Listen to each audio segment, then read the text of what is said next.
Hello, welcome back to another episode of From Prison to the Streets. I'm Eric, I did 11 years in prison, and I talk about prison stuff.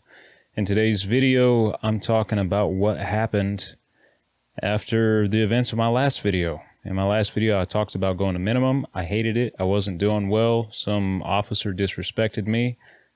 I answered him with a threat, and I tried to get at him, and I had to be restrained by several officers, and it's off to the hole.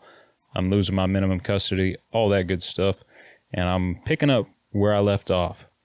So in this video, we're picking up from there, and I'm going to tell you about how they set me up, and I spent the remaining 2 years of my sentence in seg and in a mental health unit.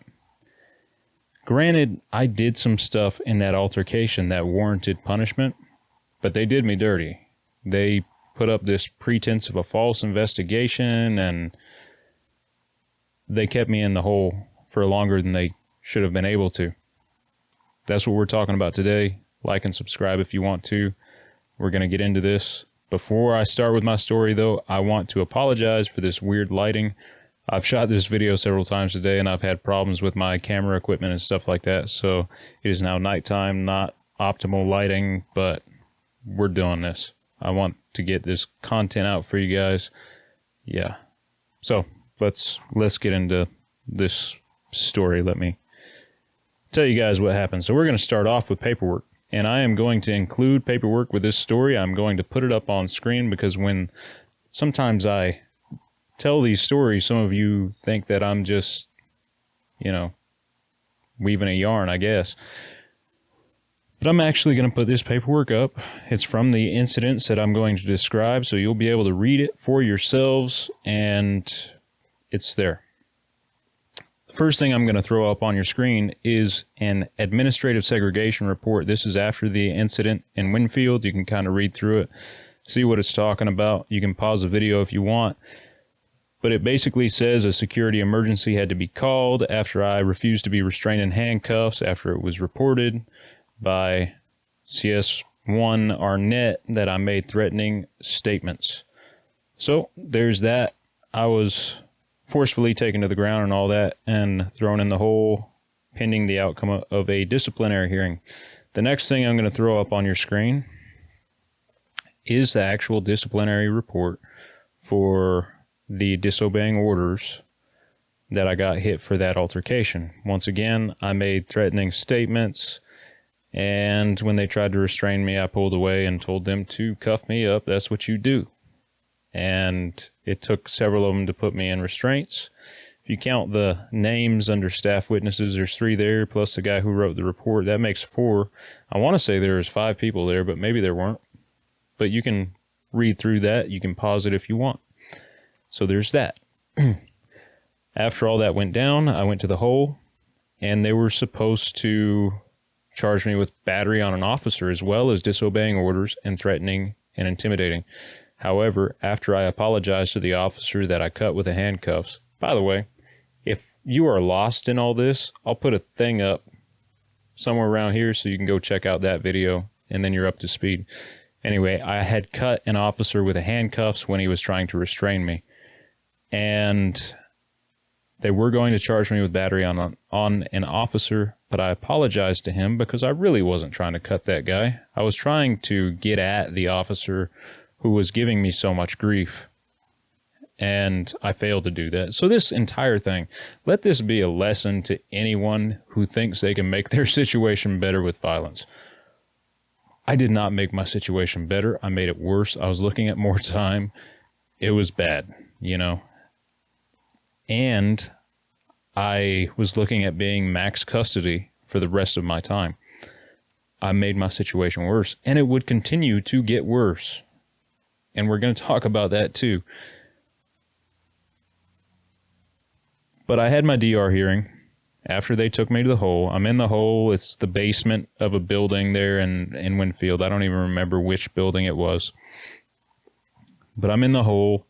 It's kind of like an observation cell. I had a camera on me constantly. I didn't have any privacy. The front of the door, I want to say it was just bars.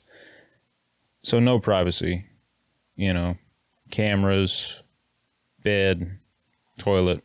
That's it. That's all I had. After the hearing, I was found guilty of threatening and intimidating and disobeying orders. Threatening and intimidating in the Kansas prison system is a Class 1 R1 write-up, meaning that it gives you a bunch of security points and you're automatically max custody for a minimum of 3 years. So that's what happened.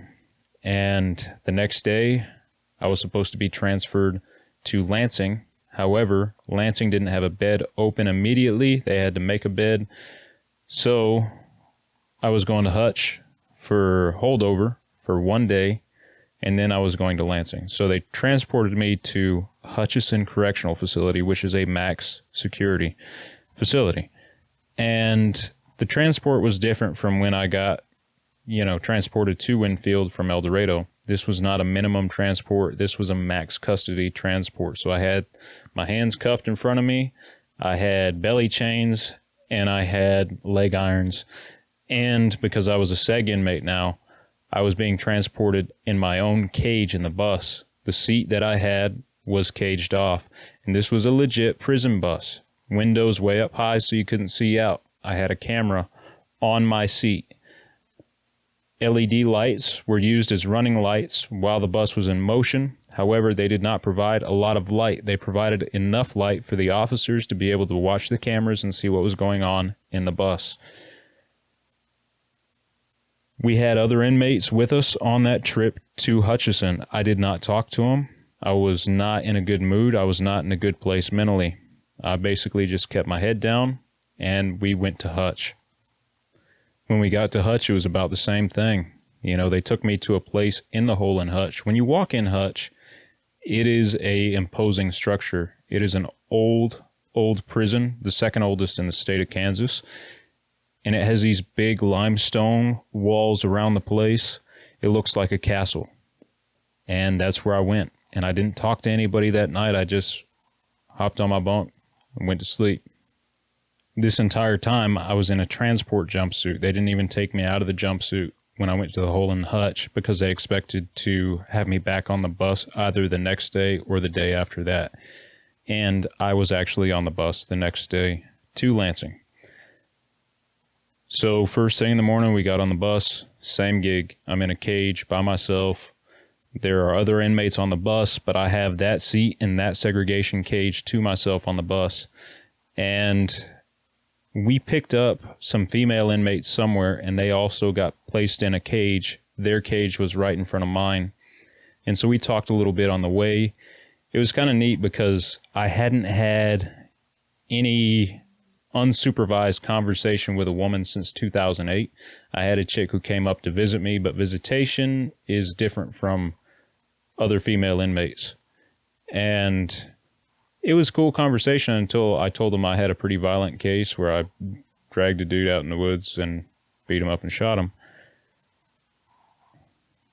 But when I told him I was in prison for kidnapping a guy and shooting him, the conversation ended. Just so you know, if you're watching this, that is not a pickup line. You guys probably should just keep that under the radar. That will scare away women. Anywho, we dropped them off at the women's facility in Topeka, and we went on to Lansing. And the entire ride, there were guys who had been to Lansing who were talking about it. Lansing is the biggest, baddest prison in the state of Kansas. It's the oldest prison in the state of Kansas. It was built in the 1860s. It is known for being a super violent prison. It has been home to a lot of violence over the years. When something goes down in Lansing, it's usually a pretty big deal. It's one of those prisons where you hear horror stories about the stuff that's gone down. You hear about the stabbings. You hear about the riots. You hear about officers being assaulted, inmates being assaulted. It's a bad place. And that's where we were headed. And I remember we pulled up to the Sally Port. I believe it was the medium facility Sally Port. We pulled up there and someone said, "This is it, boys. It's the real deal." And that stuck with me because when you go to Lansing, when you come to Lansing for the first time, the hairs on the back of your neck kind of stand up a little bit. It's one of those places. You know you're going to a bad place. It's one of those prisons that you hear scary things about. It's one of those prisons that you see in the movies. It's a bad place. And because we went to the medium Sallyport, they immediately took me off the bus. I was headed for seg, so they grabbed me first. I wasn't going to be sitting around in A&D waiting to be processed. I was going straight to a cell. So they grabbed me and started escorting me to Max right away.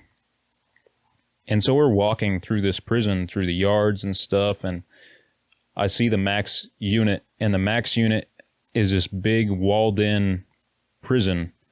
It has these huge limestone walls around it, big towers. It's intimidating. Lansing is actually modeled after the Joliet prison in Illinois. If you've ever seen Prison Break, that is the prison that was used in that show, and Lansing was modeled after it. So it looks very, very similar in a lot of respects. But we went through there. We went through all the yards and stuff and got to the Max area, and they brought me to a cell in a cell house. At that time, they were using A1 as an extension of the whole because the C segregation had overflowed. You know, they were running out of bed space. And because of that, I would actually spend less time in the hole than I was sentenced to. I think I was sentenced to 2 weeks in the hole. And I didn't get my property the entire time I was in the hole. I was also sentenced to 30 days restriction. Restriction in prison means restriction of privileges. So you get dropped to level 1. You can't have your TV or any of your other electronics at that point. You can't have hobbycraft stuff. When you're on restriction, you can't spend a bunch of money at canteen. I think you can spend $5 or $10 a month, and you can only buy hygiene items and writing materials. That's it. But I was still allowed to have my books and stuff, but they weren't bringing me my property. None of my letters, none of my books, none of my photos, none of that stuff. It was all sitting up at A&D and property. I didn't do a full 2 weeks in the hole. I got out a little bit early. I don't remember how early, but because the CSEG was overcrowded, they were kicking guys out of the hole a little bit early. So I don't remember exactly when I got out, but it was a bit early. I get out of the hole, and when I get out of the hole, they move me to a GP cell in A2, and I still didn't have my property. And I was in population for a little while, not a real long time. I was in population long enough to see a pretty bad assault in the chow hall. I saw a dude get stabbed and saw a knife go in one side of his neck and out the other. I talked about that in a video about the worst assault I've ever seen. And that was it. That was the worst one I've ever seen. But anyway, I was tired of not having my property. I kept sending the unit team Form 9s. A Form 9 is basically a request to your unit team or a request to staff member. I kept sending him Form 9s saying, where's my property? You know, I want my property. I'm allowed to have this. I want it. And he kept saying, oh, well, we'll get to it. We'll get to it. We'll get to it. Well, one day I went in there and I'm like, look, I want my property. You guys are just messing with me at this point. Either you give me my property or I'm going to go on hunger strike. And he's like, are you sure? And I said, yeah, that's what I want to do. And he said, okay. And he called a security officer up there, had me handcuffed, and they took me to the hole. You might be wondering what they took me to the hole for, or what the pretense was. Is going on hunger strike against the rules?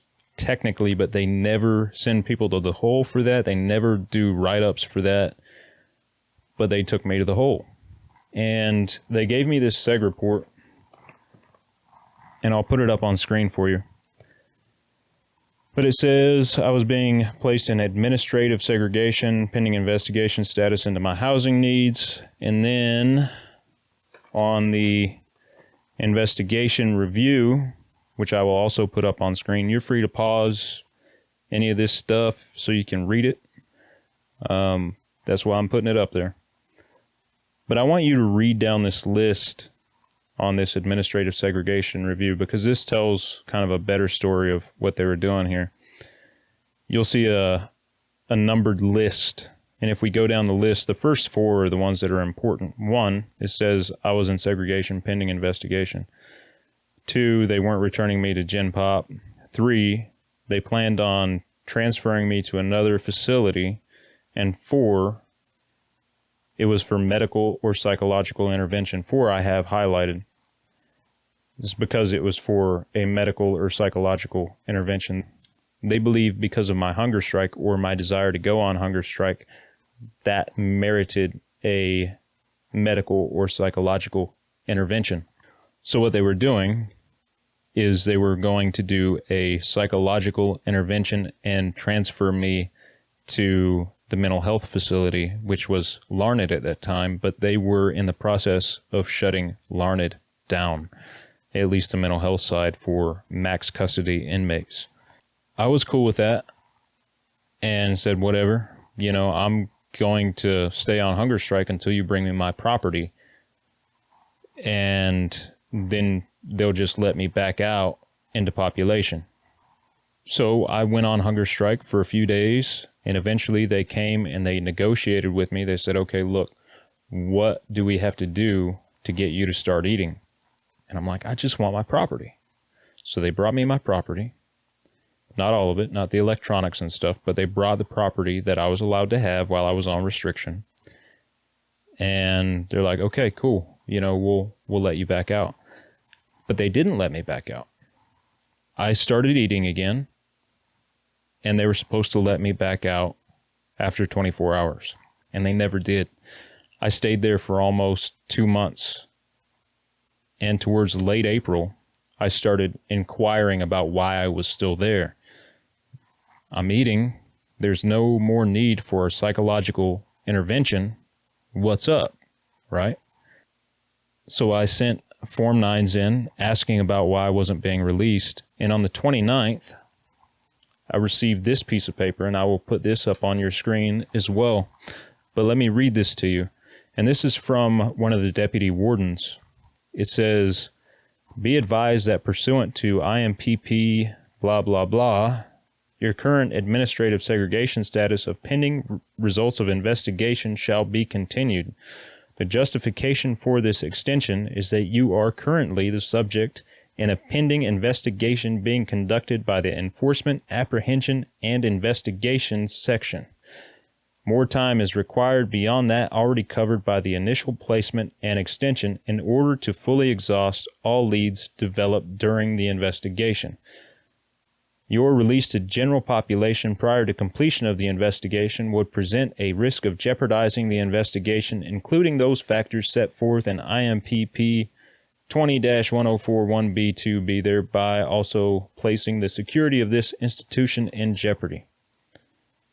And I received that on April 29th.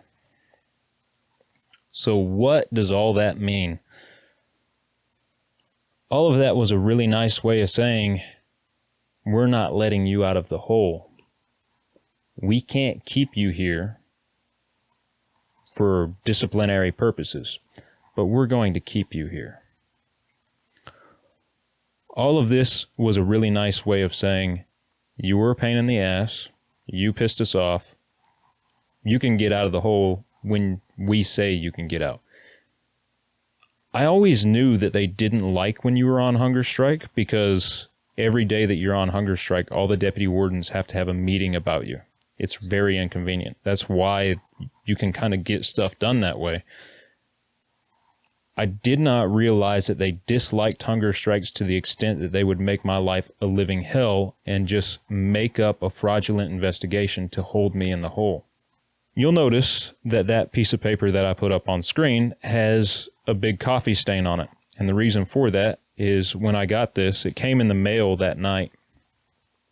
And when I read it, I was drinking coffee and I spit coffee all over the paper. Because I was like, holy shit, they're just going to keep me here. They're not going to let me out. I might be supermax for the rest of my sentence, because that's what they do when they send you to supermax under bullshit charges. They just say you're under investigation. You don't have to do anything wrong. They can hold you in supermax for years under investigation. So it was one of those moments where I was just like, oh my God, what did I do here? Because I made my situation so horrible through the hunger strike and all the shit that went down in Winfield. Now I was looking at spending the remainder of my sentence in supermax. The same night that I got that notice in the mail, I was very upset, very angry that they were making up something to keep me in the hole. I'm not going to say that I was planning an attack on a unit team or a staff member, because that would be illegal and that would be kind of dumb to admit to on camera. What I will say is I began to construct a weapon for some reason. In a few videos back, I showed you guys how to make a whooping stick.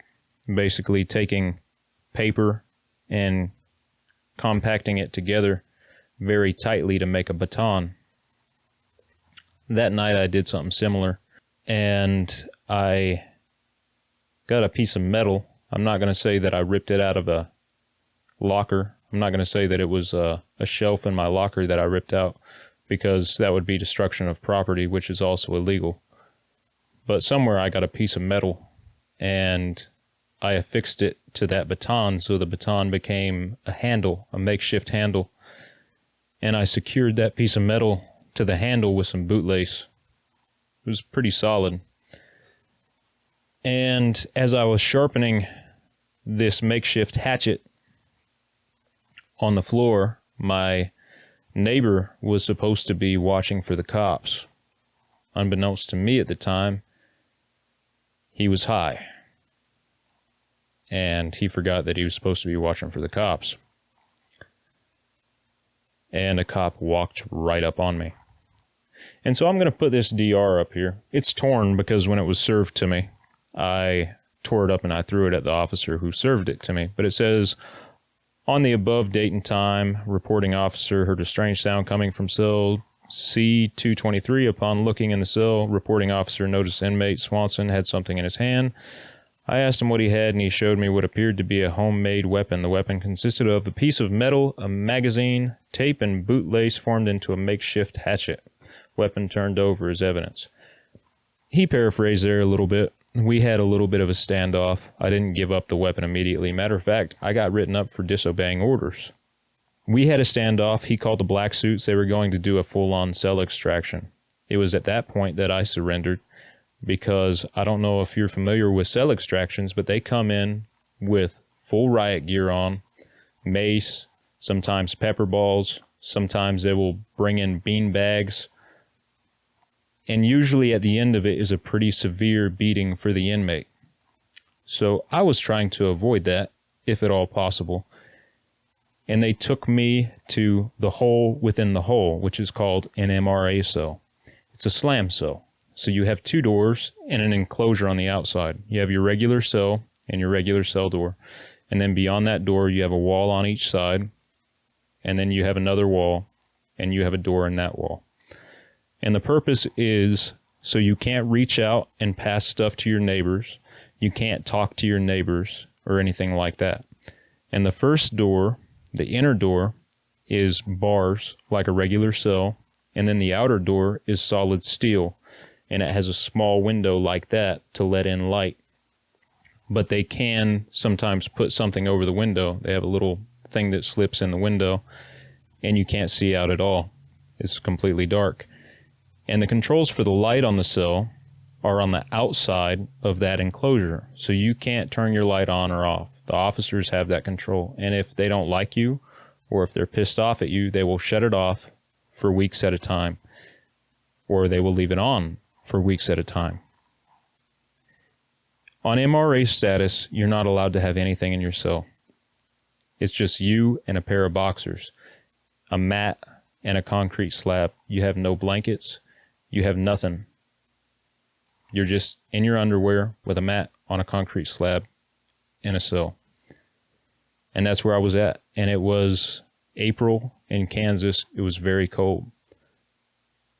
So what I would do, instead of sleeping on that mat, I would pull the mat over the top of me and sleep on the concrete slab and use my mat as a blanket to stay warm. They're really only supposed to keep you on MRA for 72 hours. And in a sense, I was on MRA for 72 hours because after 72 hours, they gave me blankets and they gave me regular seg clothing. However, they did not let me out of that cell. I would stay in that cell for several months.